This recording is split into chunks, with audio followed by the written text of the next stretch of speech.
Today, we're talking about the fear of being seen because of blushing. So stick around. Gotta stand up straight. Gonna rise like a champion.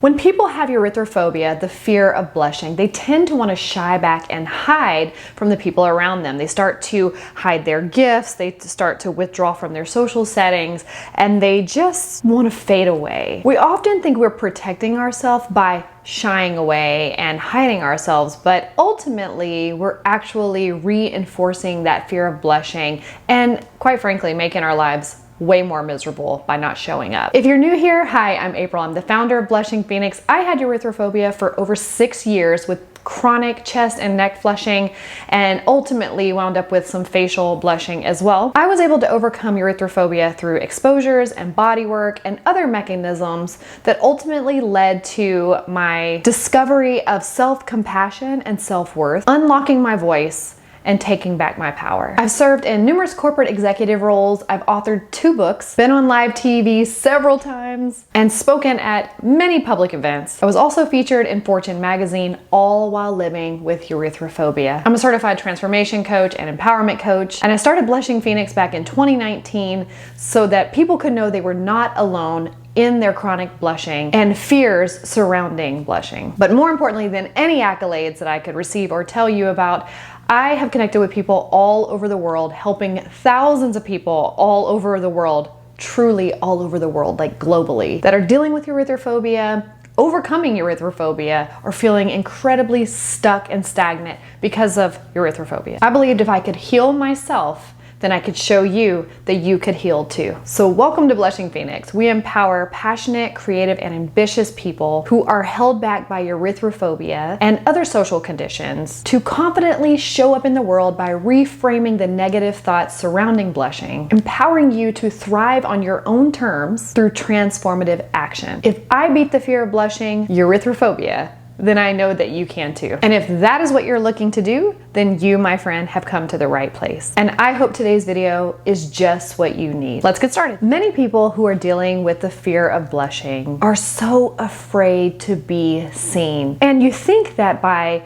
hiding and not showing up and staying alone and becoming antisocial, that you're actually helping yourself from blushing, when in turn you're reinforcing the blush and the awkwardness around showing up places. If you're anything like me, that can lead to depression very quickly. So what I've learned in this community from my own experiences and from others, thousands of others who I've talked to who deal with the fear of blushing, is that we're kind of in this war between being seen, but being afraid, but then not being seen, and then being depressed because we're not being seen and we're not showing up. What are you believing that's telling you that you can't show up? Does it really feel good to hide when you blush? Like, does it really feel good? Because I think that we are in this space of, if I show up and I start to blush, then I have to run away. But when we run away, we don't feel good either. We feel like we've failed. I'm gonna disclaimer this one time, that these videos are not for everybody. I have seasons on this channel where I am sulking and I am sad and I am having a really hard time moving forward. But at this point on my journey, I'm in a place of, I don't want to sit and sulk. I want to move beyond. And I believe that we don't need years and years and years of therapy to overcome some of these deep-rooted issues that have been inside of us for a long time. I think that we have our own answer. We are the answer, and we can move through and transform quite quickly, actually. I've been on this journey for 6 years plus, and it wasn't until the last 7 months that I feel like I started to have major breakthroughs. And then over the last 4 months is when I really felt that the blushing had significantly reduced, gone away. I can't say that it's gone full term because that was never the goal, to get rid of the blushing. It was to stop the phobia around blushing. It was to show up regardless of whether I blushed or not, because I knew that when we are fearing something, we just further reinforce that fear by avoidance and by telling ourselves that we are not as worthy or we're not as valuable because of this thing that we have that makes us different than other people. So although I've been on this journey for many years, it's when I really got alone with myself and started to believe something different, and then started to show up in environments that could make me incredibly uncomfortable, that I was able able to teach my body a new story based on the story that had been put in, because back in 2017, when I worked in a high pressure environment and I had a boss who created this that authoritative energy, and he was the first person that recognized that I was flushing and called it out, and because he called it out, it made it worse. And then from that moment forward, every time he saw me in that environment that I worked in full time, he would call it out or make jokes, and it would make the flushing that much worse. So even when I left that job, any other environment that I went in, I would flush, because my body was still under this narrative that that boss was there, that he's judging me, that he's looking at me. So anytime that I would get into a conversation with just regular people like myself, I would start to flush if we were having a more vulnerable conversation, and especially if I was having a conversation with somebody who I pictured in an authoritative role. So because I was in that environment with him for a very short amount of time when it triggered, and then the story got reinforced day after day after day, I took that story with me in my mind and in my body, but mostly in my belief system. So when we get with ourselves and we say, what am I fearing? What am I believing? We can get to the root of what's holding us back. But we have to do that by showing up and teaching our body a new message. And you may not be ready for that yet, and that is on your terms. I'm just a random stranger on the internet telling you my story. I think a lot of people believe that if the blush goes away, that they will be more acceptable in the environments around them. But think about this. It's really the story, the narrative that you're telling yourself about what those other people think about you. And ultimately what we're fearing is what people are going to think about us. And this is a primal reaction. This is not some like you're being overly sensitive to what people think about you. In the old days, we literally would die if we did not have the approval of the people around us. But when we really think about it in modern terms and we get to that belief, like what am I fearing that's making me so afraid of being judged by others? For me, once I followed that back, it's that I would not be accepted and I would die.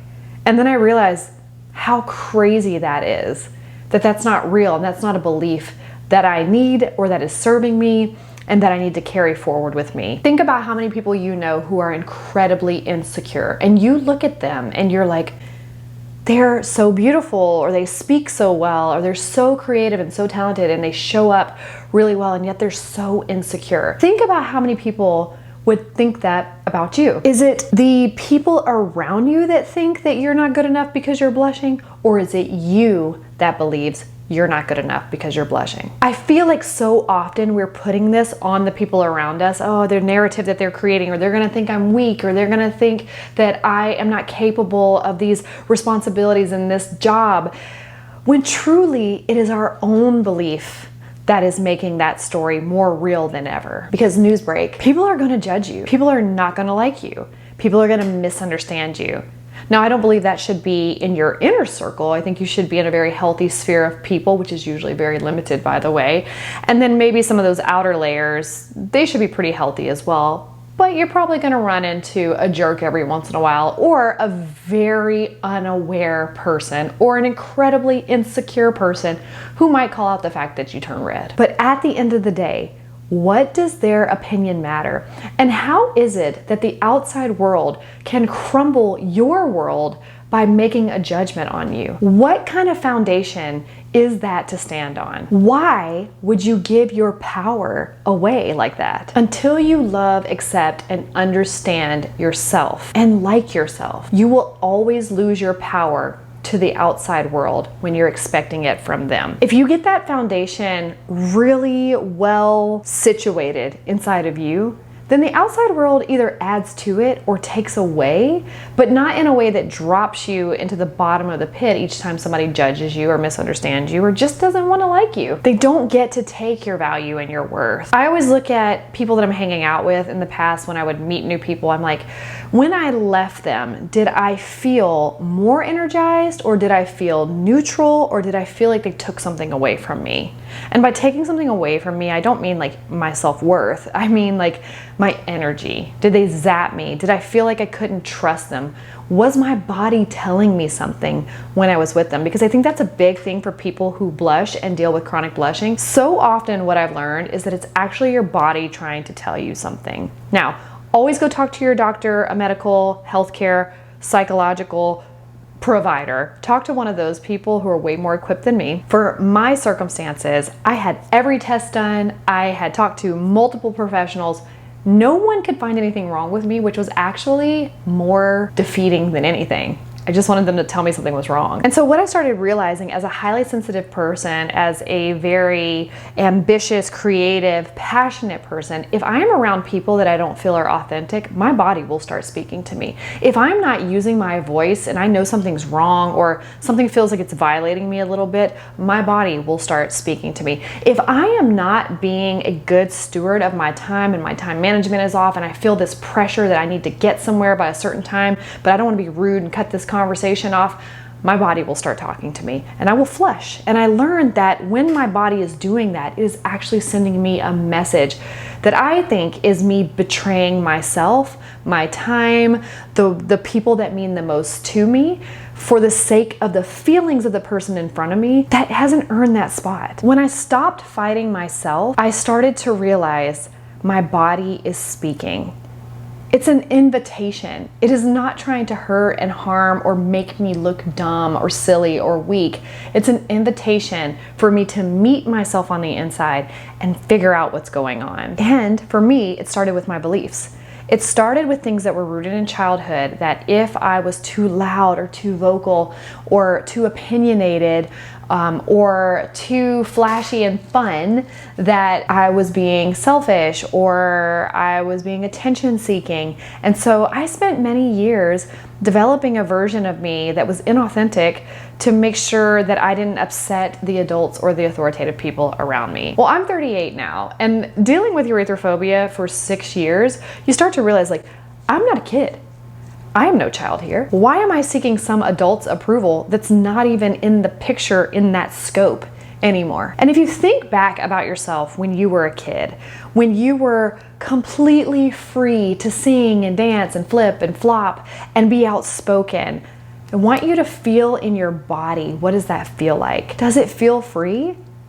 I noticed that on my journey, as I've been unraveling these layers of deception that I've carried with me for many years, that I'm starting to feel so much more outspoken and so much more free again to just show up how I feel and say what I want to say. Obviously, as an adult with certain filters and certain environments, like you guys know what I'm saying. But there is this childlike innocence that is returning to me because I stopped looking to the outside world to give me the approval, and I just gave it to myself. Again, that took 6 years of work. But once I got to the root, it happened very quickly. Maybe this blushing is an invitation and not some complex or condition that you're suffering from. Maybe even just changing our verbiage around erythrophobia. In the past, I've said things like I'm battling blushing, or I am beating erythrophobia, I am suffering. And those words carry such negative connotations. Is that the word? Connotations? Hold on. Connotation. An idea or feeling that a word invokes. Yeah, okay, connotation. Such negative connotations. What I started saying things were, I'm living my life beyond blushing. I am more than redness. This is an invitation and not a complex. Loving every aspect of myself, even the blushing and the flushing, because it's part of me. There's nothing wrong with me. There's nothing wrong with you. Nobody in the outside world has told us that something is wrong with us. We've told it to ourselves. We've believed it for ourselves. Because even if somebody in grade school made fun of you, who is that person? And what is the significance that they carry in your life that you would betray yourself to give your power to them and believe them over yourself? I know you feel that fire in you. That excitement, that passion, that ambition and creativity. I know that you have gifts that you want to pour out, and I know that you're terrified to do it. But I also know you're not suffering because of blushing. You're suffering because you're holding back who you are. What if you are enough? What if you are complete and whole, just as you are? And what if you believed that about yourself? How would your life change? Because I'm here to tell you, you are not stuck with this for forever. You are not stuck with the limited mindset and the fear that surrounds this redness. You're not trapped, you're not suffocating. That is why I call the channel Blushing Phoenix, because if you think about a phoenix, what it does, it burns down into the ashes. It's not that hard times don't come. It's not that it doesn't struggle. It was made to rise though. Let me know in the comments below, what is a light bulb moment for you in this video? What are some takeaways that you're pondering or that you're struggling with, or maybe you feel a little resistance towards, because all of that is totally normal. Tell me your thoughts in the comments below. I love hearing from you. And if you found this video helpful, give it a thumbs up. This community is rapidly growing. Even when I took a 3-month break, the channel grew like crazy. One of my friends works in marketing and she was looking at my numbers and she's like, this is unheard of. Very minimal marketing has happened on this channel, and it just lets you know that there's a need for the support around this. If you're looking to understand more about erythrophobia, be sure to check out my new ebook. It's called Understanding Erythrophobia. It's reframing how we view blushing. It's a fundamentals 101 version of what is erythrophobia, what are some tips and tools and mechanisms that I use that help me overcome that fear and get back into living my life. You could check that out in the link below. Also, we have a monthly newsletter that goes out if you want to visit blushingphoenix.com. That's also in the link below. I put other information there that I don't always talk about in full descriptive ways here, if that makes sense. So be sure to check that out if you're interested. There are resources for you. There are people in my comments on my Instagram page so that you can connect with others if you'd like and know that you're not alone. All right, I'm going to meet you back here next week for my next video. But until then, rise and thrive, Phoenix. Rise up, rise up, rise up. When you've had enough, when the crowd gets rough, gotta stand up straight, gonna rise like a champion.